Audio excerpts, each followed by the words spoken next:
עכשיו אני צריכה להודיע לבת שלי שאבא שלה נהרג. אז קראתי לה פנימה וירדתי על הברכיים.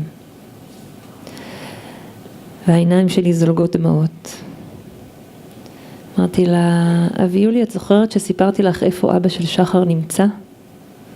אז היא אמרה לי, כן, בשמיים. אמרתי לה, אז גם אבא שלך בשמיים עכשיו. והיא ככה מלטפת לי את הדמעות, והיא אומרת לי, אמא, אז למה את בוכה? אמרת לה, אבי יולי, זה קצת עצוב.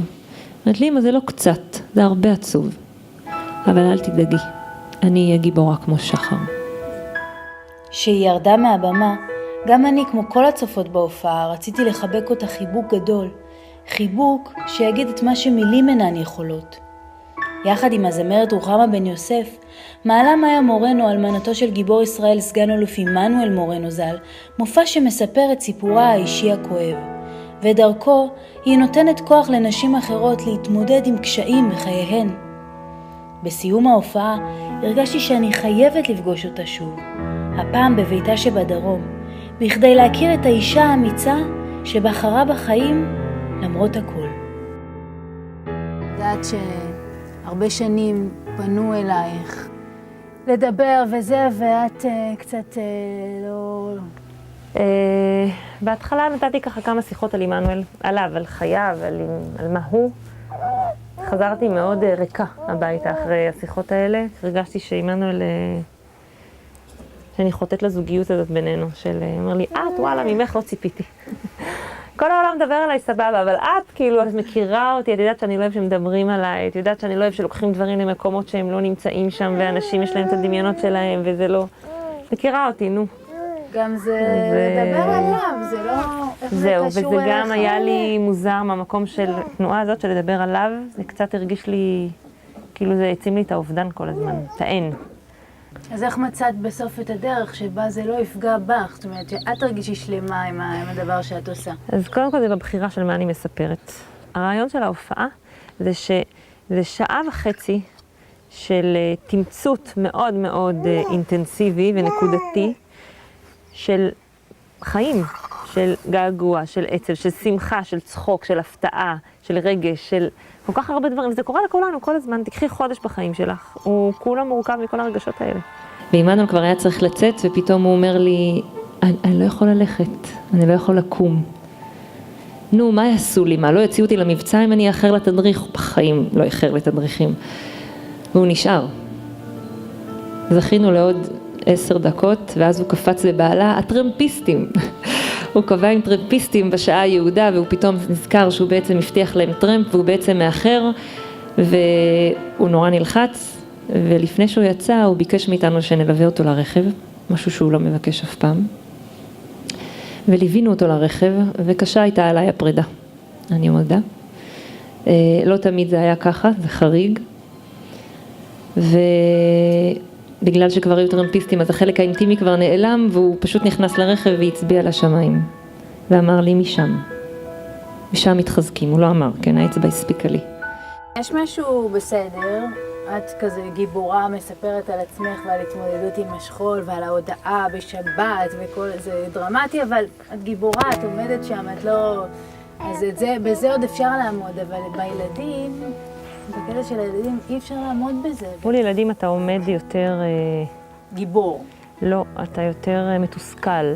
אתה הרי הכי רוצה בשביל הילדים שלך שיהיה להם רק טוב. נכון. ופתאום אתה לא יכול להביא להם רק טוב. נכון, הבועה הזאת מתפוצצת. זהו, אז הבועה הזאת מתפוצצת ואתה כל הזמן עסוק להשתדל להיות שם בשבילם, ולהיות הכי נכון שאפשר, והכי חכם שאפשר, והכי מאמין שאפשר, ואתה מגייס מעצמך המון כוחות בשביל הילדים.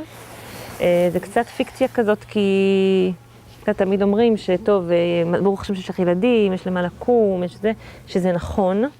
מצד שני זה מאוד מאוד מורכב, כי את נורא עסוקה הרבה פעמים בילדים ואת שוכחת את עצמך, ויש תהליך של אבל שהאישה צריכה גם לעבור אותו.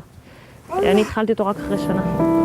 אני חוזרת הביתה, ומחליטה לעשות שיפוץ. קניתי את הבית שעמנואל ואני גרנו בו, ואני מחפשת קבלן, ואח שלי מספר לי על חבר של חבר שלו שהוא קבלן, ואני מזמינה אותו, מדברת איתו בטלפון, נשמע לי בן אדם מאוד רציני, ואני מזמינה אותו, קבענו פגישה, התחלנו לדבר, נסענו לבחור ברזים, לבחור קרמיקות, הוא לאט לאט הבין שאני חוזרת בתשובה, הסיפור שלי נורא עניין אותו, הוא התחיל לשאול עוד שאלות ועוד שאלות ועוד שאלות, ואני מתקשרת לגיסי, לרב שמואל מורנו, האח הגדול של אימנו, אני אומרת לו, שמואל, יש פה מישהו בשבילך לחזרה בתשובה, פיקס, אתה חייב כאילו הבן אדם בעניינים.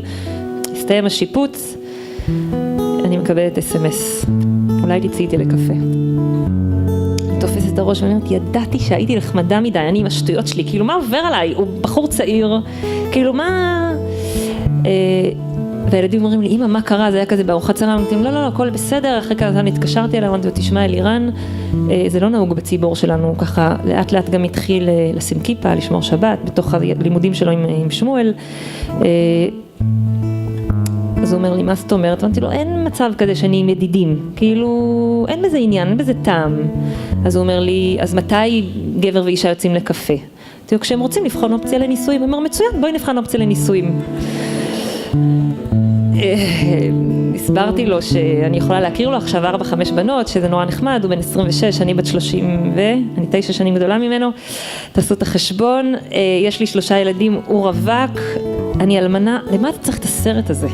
לאנשים יש איזושהי תפיסת עולם שאדם שחי עם חלל בלב, ואני חי עם איזה סוג של חלל בלב, לא יעזור כלום, את החלל הזה אי אפשר למלא. הוא לא יכול להיות נורא שמח, הוא לא יכול להיות נורא מופתע, הוא לא יכול להיות מתרגש, חסר משהו. אני בחוויה שלי מרגישה שהכל התעצם. להפך, כשאני למדתי להיות שמחה, אז אני שמחה יותר.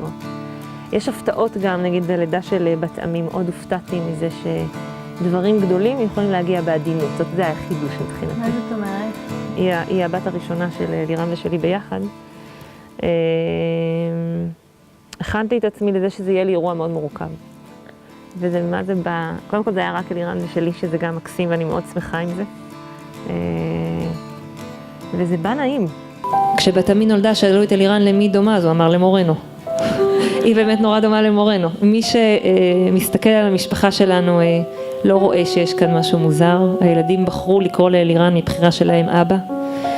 ויש לנו בבית 2 אבאים, את האבא שהוליד ואת האבא שמגדל, ושניהם נוכחים ושניהם נמצאים. אנחנו שמחים עם מה שיש לנו. זה מורכב, לא תמיד זה פשוט. אבל אלה חיים, וזה החיים, בפשטות. אין לי עניין עם זה שאנשים יזכרו את הסיפורים של מאיה אוחנה מורנו. ממש לא. הסיפורים של מאיה אוחנה מורנו באים ככלי בזכות השירים של רוחמה, של עבודה פרטית של האדם ששומע אותם. של לחזק. לגמרי המטרה.